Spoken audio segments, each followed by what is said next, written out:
L'adresse, restaurant bar, Cotonou, Kangezo, rue de la Direction Générale de Move Africa. Téléphone 97 76 82 28 90 97 64 64. D'accord, je suppose donc qu'il y a des stratégies mises en place pour surmonter ces défis et pour améliorer et adapter les services et produits des institutions de microfinance aux besoins des populations. Tout à fait.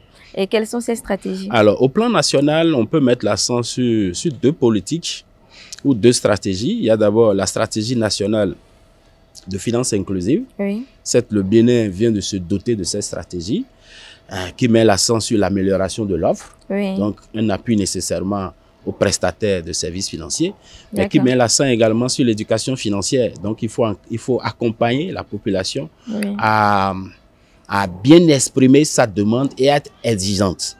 Parce que si le client est exigeant, c'est sûr certain que le fournisseur doit s'adapter à ses exigences. À ses exigences. Donc, c'est l'inclusion financière qui va plus gagner. Donc, il y a cette stratégie nationale dont la mise en œuvre est très attendue par les prestataires de services financiers, notamment par les institutions de microfinance.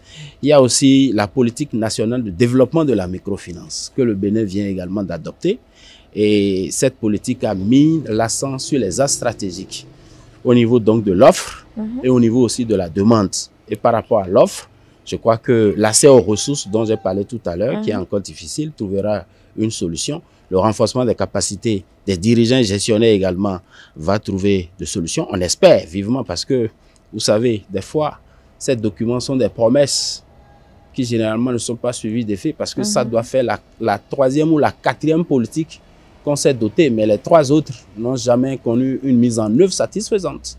Ça, il faut vraiment le dire parce que la mobilisation de ressources n'a pas du tout suivi. Et compte tenu du fait que les partenaires attendent que l'État fasse le premier pas, et si ce premier pas, généralement, n'est pas fait, c'est que les autres ne suivent pas.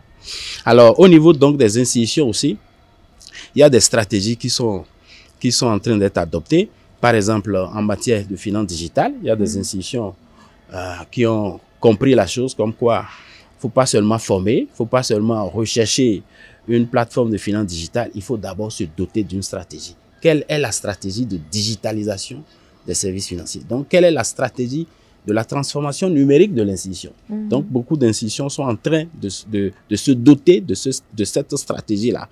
Et on espère qu'une fois que ces stratégies seront élaborées, les moyens pourront vraiment être mobilisés pour sa mise en œuvre. Au niveau du consortium Alafia, nous nous mettons beaucoup plus dans l'appui accompagnement technique, mais aussi dans l'amélioration de l'offre de services formation. Donc, nous avons comme axe stratégique le développement des cours en ligne, parce que nous sommes à l'ère des nouvelles technologies. Nous avons aussi comme stratégie le développement des programmes de formation diplômants pour certifier, valoriser la compétence. D'accord? Permettre, pourquoi pas, aux agents aussi de monter en compétences en se faisant certifier par ces diplômes. Nous avons aussi un projet de travailler à ce qu'il y ait une plateforme de finances digitales que les institutions peuvent mutualiser. C'est en tant qu'association, on n'a pas les moyens, on travaille avec l'État. L'État qui, à l'heure actuelle, se fait accompagner par d'autres partenaires, notamment la Banque mondiale. Il y a un projet en cours au niveau donc de l'économie numérique, de création d'une plateforme digitale pour les systèmes financiers décentralisés, afin que dans les milieux ou dans les zones rurales, l'offre des services financiers, pourquoi pas, soit vraiment disponible. Donc, on travaille avec eux pour que cette plateforme, pourquoi pas, soit élaborée. Mais tel que je l'ai dit, et on l'a déjà souligné, il faut qu'on travaille également pour avoir un système d'information de gestion que les SFD peuvent également mutualiser. D'accord? Parce que la plateforme de la finance digitale, elle est certes indispensable, mais il faut avoir un core banking pour l'exploitation, pour les exigences de reporting et consorts. Donc, si ce core banking-là n'est pas solide, ça va être difficile. Donc, voilà un peu les défis sur lesquels nous sommes en train de travailler et la stratégie qui accompagne mise en place pour le relèvement de chacun de ces défis. Alors, Monsieur Dovi, pour finir, quelles sont les recommandations? Quelles recommandations ferez-vous dans votre posture de directeur général de l'association professionnelle pour toute personne qui jusqu'ici est réticente en fait face à l'utilisation des services des institutions de microfinance? Alors, je voudrais donc inviter alors toute personne encore réticente Oui. à l'utilisation des services de microfinance à tester, à tester l'utilisation des services que proposent ces institutions. Oui. Et tel que je l'ai dit, c'est des structures qui sont dans le détail, elles ne sont pas dans le gros, d'accord, parce qu'elles n'ont pas accès au refinancement de la Banque centrale. Ok. D'accord, c'est la Banque centrale qui finance les institutions qui sont appelées à créer de la monnaie. Et ce sont ces institutions maintenant qui financent les systèmes financiers décentralisés. Donc, les systèmes financiers décentralisés sont dans le détail. Okay. On est d'accord. Et c'est pourquoi même le taux d'usure est plus élevé que le taux d'usure bancaire. Le taux d'usure bancaire, je crois, c'est autour de 18. Mais au niveau de la microfinance, c'est 24. Parce que si tu achètes à 18, tu ne peux pas revendre à 18. Tu ne peux pas revendre à moins de 18. Tu dois revendre à plus de... En tout cas, c'est pourquoi les systèmes financiers décentralisés sont autorisés à vendre à un taux au plus de 24%. D'accord. Donc, c'est la finance de détail. C'est des acteurs qui ont l'agrément. Donc, c'est des acteurs qui sont suivis. D'abord, par l'autorité qui délivre l'agrément, parce que c'est pas... Quand l'agrément est délivré, le ministère ne dit rien. Non, le ministère a une direction générale, qui est l'Agence nationale, pour surveiller le fonctionnement des institutions, pour s'assurer que les exigences de la loi, les éléments qui sont contenus dans l'agrément sont respectés par les parties. Nous avons la Banque nationale, la direction nationale de la BCAO aussi, qui fait un contrôle. Nous avons le siège de la BCAO qui fait un contrôle. Nous avons aussi la commission bancaire qui fait encore un contrôle. Donc, nous avons 4 organes qui assurent le contrôle, la supervision des structures de microfinance agréées. Donc, être réticent parce que, je ne sais pas, qu'est-ce qu'ils veulent de plus? Voilà, parce qu'on est formel, on est encadré, on est suivi. Et même en cas de faillite, l'État se porte garant pour pouvoir restituer aux populations leur dépôt, puisque l'État a donné l'agrément. En donner l'agrément, c'est une reconnaissance. Comme quoi, je supervise cette institution, vous pouvez faire vos dépôts.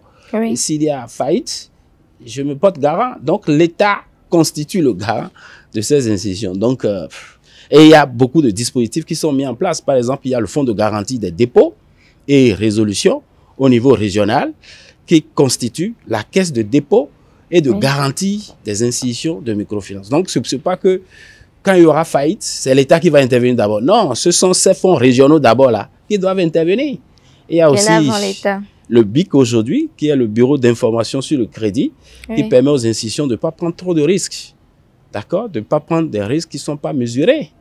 D'avoir plus d'informations sur le profil des emprunteurs. Donc, les dépôts sont garantis. On nous permet de mieux faire les crédits. Donc, le risque de faillite est totalement évité. D'accord? Donc, il n'y a pas de réticence à avoir.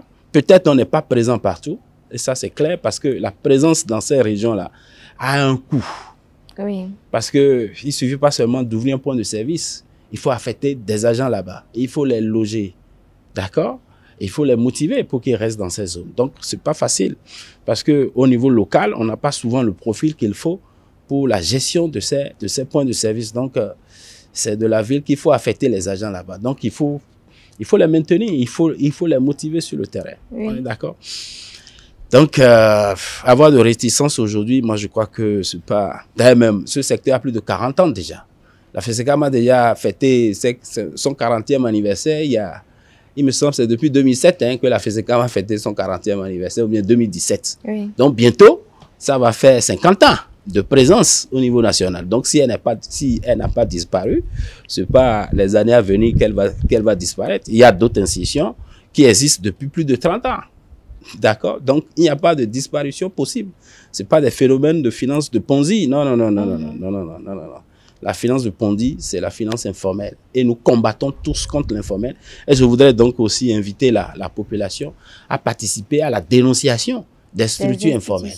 Parce que quand vous allez quelque part, vous ne voyez pas l'agrément.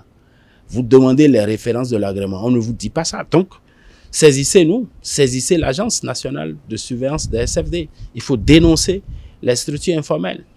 Et aujourd'hui, on a mis les communes, l'agence a mis les communes à contribution pour qu'au niveau communal, la veille stratégique soit vraiment assurée. D'accord. Merci beaucoup, Monsieur Dovi, d'avoir répondu à notre invitation. Ce fut un plaisir. On a eu énormément d'informations sur les institutions de microfinance. Et vous l'auriez compris, chers amis téléspectateurs, l'heure n'est plus à la réticence. Les institutions de microfinance sont assez fiables.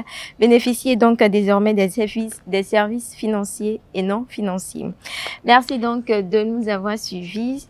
C'était votre émission Inclus Finance chez vous. Merci bien et à la prochaine.